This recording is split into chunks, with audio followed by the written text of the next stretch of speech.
Monique Burns coming to you today, even though I have this Band-Aid on my nose, because I keep giving you quality information about, lately it's been about Section 8. So I have 3 things that somebody that works at Section 8 said she wishes all of you knew. And I was a little bit surprised and happy to see what those things are. I know you can't listen to me without being like, why does she have a Band-Aid on her nose?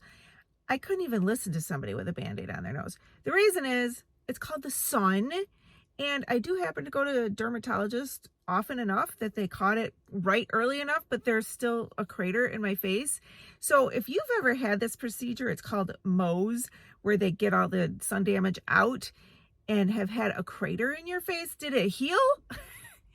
Or another way, I'm not like you, where I can look ahead and see if there's videos of me posted in the future.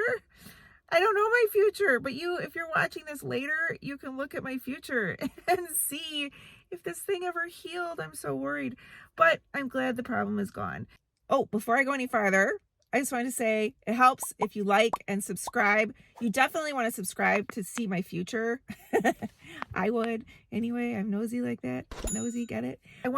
I have a free offer for you, and I'm going to tell you about that. So with Section 8, it is so hard to get out of tenants their voucher size and how their whole voucher works and everything.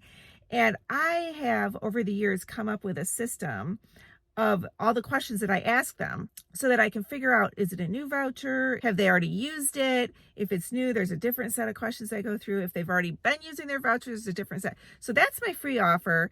And when you get my free offer, you're also going to get my landing page, which I'm pretty excited. I finally figured out how to do this landing page thing. And my landing page leads you to information about a course that I am just at the final stretch of putting together. It's called Manage It Yourself, Section 8 Rental Mastery, the Pat and Monique method. It goes into a lot about how to manage properties yourself. It could apply anywhere. I do use Detroit as my example throughout all my trainings, but really Section 8 is a federal program, so it could apply anywhere. And I am a very firm believer in not using a property management company. I used to have one. It is a hard business to make money. And just last night I was at a meetup and this man came up to me and he's in the business of lending. And he said, "Oh, you're a property manager." I'm like, I do manage right now just for one guy. I'm at my max. I'm not doing any more. If I did more, I would have to hire people. And then there's absolutely no money in it. And right now the money that's in it is like so small. I feel like a volunteer. It's not a good business model. Anyway, he said, "Oh, you're a property manager. You should hear this program that I'm offering. I have this training I give to tenants on how to get a mortgage." And I said, "Why would a property manager want that? Then they have less houses to manage." He said, "No, I don't teach them to buy the house they're in. I teach them to buy a new house." And I said, "That doesn't make sense because now you've got a turnover." He said, "Yeah, but you property managers, you love the turnover because then you can bill the owner." I thought, oh my gosh, don't bunch me with property managers. So I've made this course. It's out of necessity because you need it. Don't keep giving your profits to property managers. If you know the tricks of the trade, if you know how to do it, if you have guidance, and I've got all that in my course, you can buy it's kind of like the one and done version where you just buy the course and you listen to the tutorials. Or you could buy the more upgraded version, which is nicer. You get more of my husband and I, and plus you get to be part of a mastermind with other investors. That's really cool. So let's get into the 3 things. So I asked her, what should we know? The end date. When we're filling out paperwork for Section 8 and the lease starts in the middle of the month and I have to do an end date a year from now, their paperwork always says it has to be 365 days. Well, I happen to be a very literally minded person. So I'm like, if it's exactly 365 days, and if they moved in on January 15th, they have to move out on January 15th of the following year. So that's 365 days. But then they always say, no, but it has to end at the end of the month.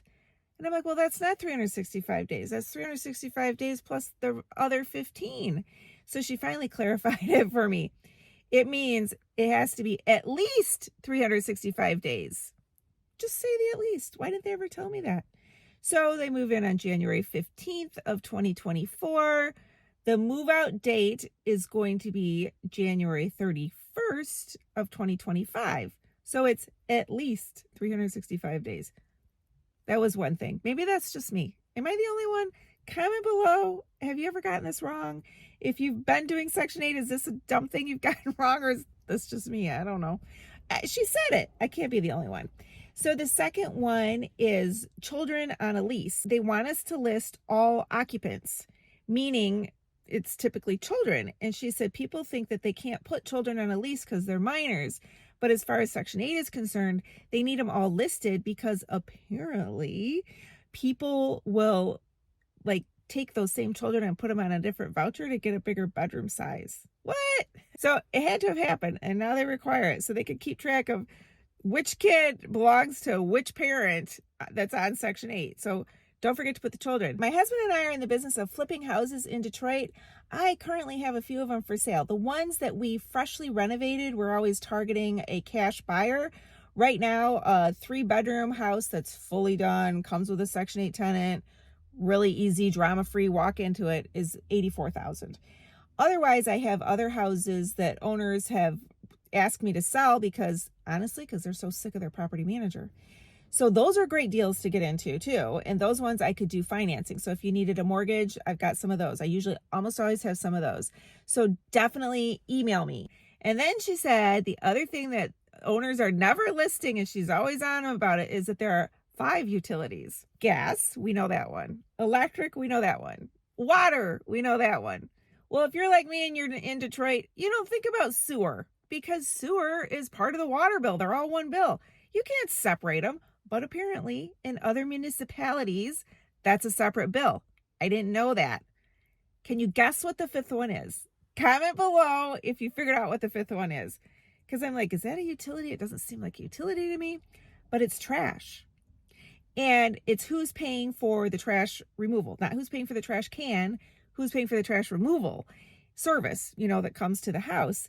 And that one was always dumb to me, and it was never intuitive to me to put on the leases. And I know now from experience, I always have to put it.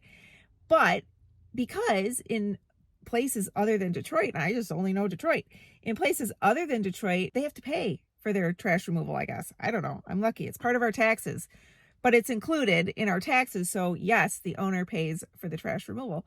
That's it. Not so hard, right? Just 3 things that just make you a little sharper, makes your paperwork go by faster. And if you want a lot more information, even though I talk a lot about Detroit, this really works everywhere, my system. So get on my mailing list, go to the link below. And I'm excited that I just got my logo, and I'll show it to you. What do you guys think? I like it because it's like a little hand that's holding the money, as in you're not giving your money away, all your profits to the property manager. So that's coming off the presses. This is all coming very soon. I'm very, very excited. Link below. There's going to be some kind of link. If I don't have the link ready, my email is there. Email me. Tell me you want to be on my mailing list when my course actually launches, when I can actually figure out how to get it to the public. I'm almost there. I know property management. Course creation. Oh, that's a whole new thing. Thank you so much for watching.